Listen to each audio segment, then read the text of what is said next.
everyone, my name is Dr. Dominguez and welcome to my YouTube channel. In this 28-part masterclass series, I will be performing and teaching every etude from Dr. Polatschek's Advanced Studies for the Clarinet as an online resource for advanced high schoolers, college-level students, and anyone else that needs a resource outside of individual practice.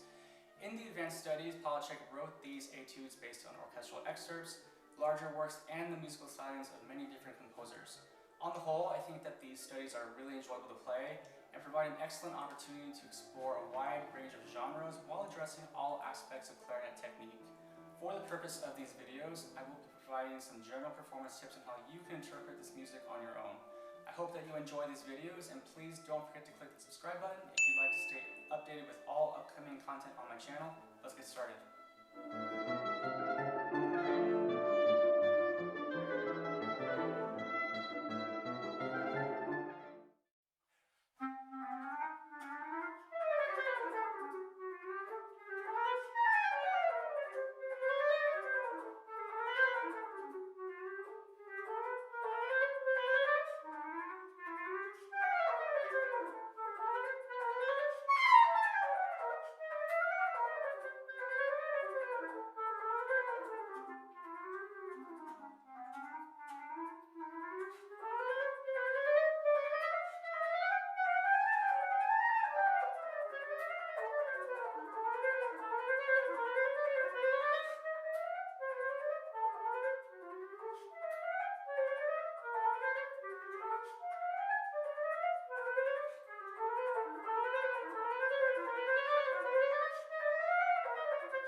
To the masterclass portion of Polatschek's Advanced Studies for the Clarinet. Today we'll be going through etude number 5 after Symphony No.1 by Dmitri Shostakovich. Now, just a little bit of a personal side note, I love Shostakovich. Ever since the first time I got the chance to play principal on Shostakovich 5 in undergrad, his music has really impacted me on a spiritual level. The intensity, the emotion, the relentless urgency of it all, it really speaks to an audience on a different level. And I'm really happy that Polatschek included it as part of these studies. This particular symphony I've not played, but the excerpt I have worked on, so this is going to be really fun to work on as an entire piece. Now, to give you a quick snapshot, Dmitri Shostakovich wrote his first symphony as part of a graduation project at the Leningrad Conservatory, which basically means that he earned the equivalent of a college music degree. And I don't know about you, but I certainly was not writing iconic symphonies at the age of 18. Just one more reason why Shostakovich is fierce. In this symphony, we have a conventional 4-movement model despite the scherzo being second and the slow movement being third. That in itself for the time was very unconventional, but kind of paved the way for many newer composers to take liberties as well. Throughout, Shostakovich found ways to play within this form, producing musical events in unexpected orders, interrupting, linking, and reverting to new ideas. Now, for the sake of this etude, we can look to the contour of the clarinet solo in the 4th movement, where the mood shifts gears and we begin to explore the ways in which the study pays tribute to the original excerpt. Now, for your own purposes, I would definitely suggest taking some time to listen to the entire symphony. I think in doing so, you will be able to perform this adaptation with a better understanding of how this excerpt is played in the larger context of the entire symphony. For anyone interested, you can find my favorite recording of this piece at the end of the masterclass. All that being said, let's get into the music. Now, starting off, this etude is written the exact same way as the actual orchestral excerpt from Symphony No.1. Given this, I would perform this on B-flat clarinet and suggest a tempo of maybe 160 plus, since we are given an indication of allegro molto. However, you can certainly choose to perform this at a slower tempo. That's totally okay. For me, I think it's a little more fun to rehearse this in the style of the original work, but for the sake of consistency and getting as much out of this study as possible, we always want to go for quality over quantity. Now, rhythmically speaking, this etude really depends on the player's ability to maintain a good, solid tempo without losing time on the 16th rest throughout. Despite the simple meter of 2/4, I think we're faced with a really huge task and a lot of moving 16 notes that require us to rely less on the score once we actually perform this. Practicing, set your metronome to a tempo that's slow enough that you can get every single note right. Make sure that your subdivision is set to the 16 notes. You can make that bigger as time goes on. And then eventually I would start to feel this in a 1. Try to think bigger ideas. Once you start the etude, it doesn't stop until the end. We're just thinking one big continuous long idea, not micromanaging every single little measure. Now, in terms of the way that this etude is structured, we are basically given the original excerpt in the first system of the page, and then we have a very extended sequence of the same idea until we reach the end. Generally speaking, I would suggest taking some time to play your chromatic scales, beginning on every single note of the instrument as a warm-up, ascending, descending. I do 5 notes up and down. Because the study really depends on a fluent approach to this particular scale, being able to play this quickly and interchangeably between any different interval is really going to pay off. So, as I said, I like to just do 5 notes up and down, starting on low E.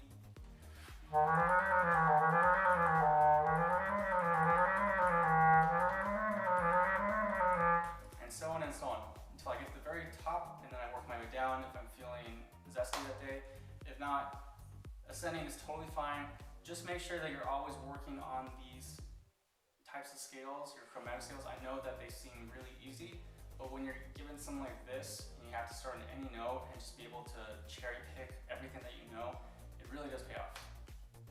Now, starting in measure 1, we have 2 measures of chromatic buildup, and then we are given 2 measures of descending material that leads us into a slightly different version of the same idea, as I mentioned before.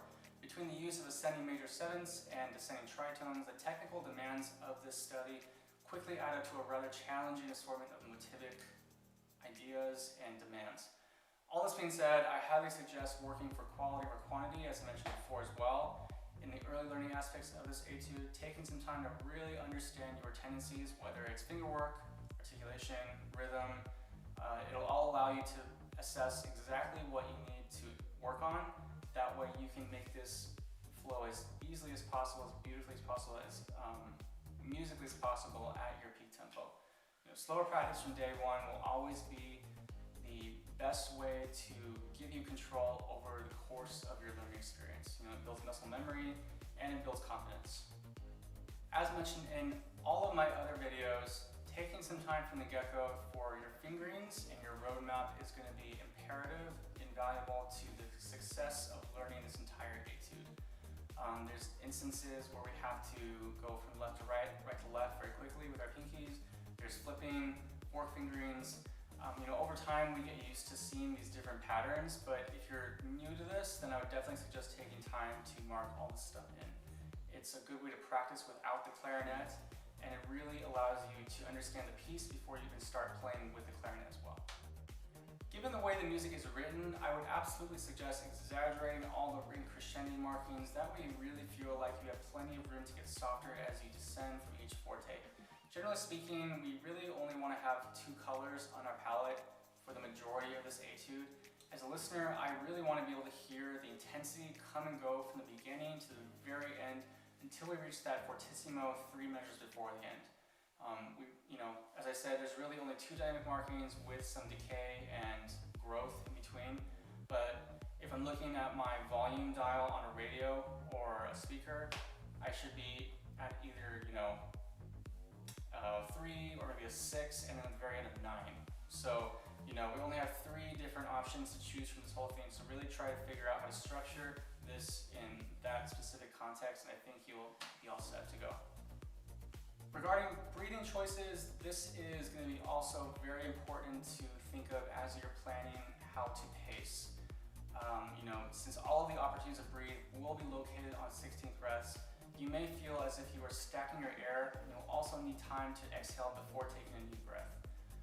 This can be very common for music that is really technical and provides little opportunities to breathe. We sometimes need to exhale before taking a new breath to replace the old air. Otherwise, we stack our air and then it gets very taxing to get through the phrase, and we can sometimes feel a little dizzy. It can feel uncomfortable. So making sure that you are getting through your entire phrase, that way when you do take a breath, it's a full one. I think that's the best way to plan your breaths. Don't take too many, don't take too few. understand your tendencies and the way that you're going to pace these out and mark them in for the benefit of the overall piece. In measure 43, moving ahead, we have an instance where we will need to flip between the rated F sharp 5 and F sharp natural that follows, since we are approaching from a longer C sharp 5 fingering just before. Similar to Etude number 4, where we had some flipping. Generally speaking, using the fourth fingering for F sharp is typically a better option, but its accessibility really depends on the note that follows. So given what we're working right here, we have an instance where we're going to want to flip because the note before it is a C sharp. So this is a longer fingering. We can't possibly go up and use this fork, so we have to use the regular F sharp, which is just 1, 2, 3, 2. And then we have to flip.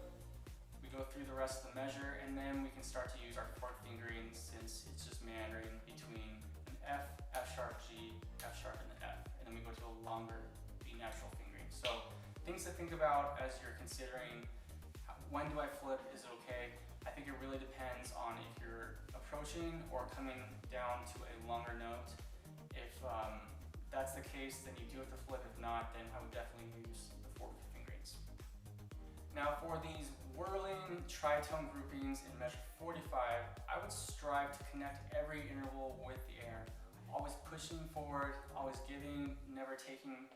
We really need the air to power through this section as with the whole etude.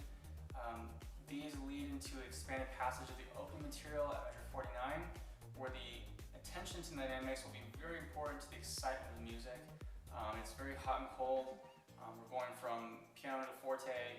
I think this section needs to sound really manic, a little crazy, just as Shostakovich's music kind of does at times. So try to think of the sound of maybe like a bigger orchestra. Pretend like you're playing in the middle of the woodwind section and try to use that excitement to fuel this page. Finishing the etude, make sure that we begin measure 73 at a true piano. That way the fortissimo at the very end of the etude provides a definitive ending. Since this is the only instance of this dynamic level, I think it's really important to make sure that all marked fortes preceding this final moment at the end are not any louder in intensity. I think when you're thinking about dynamics, you want to look at your extremes and then pace and structure within that context. Sometimes we may play too loud, and then by the time we get to the peak of our phrase at the end of the piece, we've kind of already given all the gas to the car and there's nothing left to give. There's nowhere left to go. So we also want to understand, how soft we can play given our setup, our equipment, what's the reed giving us that day, how are we going to have to adjust. I think as clarinets we're always having to adjust based on our equipment and A, B, C, D, Z. So all things to think about as you're thinking about dynamics. All these things contribute to the overall spectrum of sound that you're going to give on a particular day. And with that, we've reached the end of etude number 5 in Dmitri Polatschek's advanced studies for the clarinet. I hope that you gained a bit of knowledge from this masterclass, and I hope that it prepares you for an amazing performance in the future. If there's any additional questions on this etude, please feel free to comment below. Send me an email, I'll get back to you very soon. In the meantime, thank you so much for clicking and watching. I'll see you next time for etude number 6. Happy practicing, and don't forget to hit subscribe on the way out. See ya.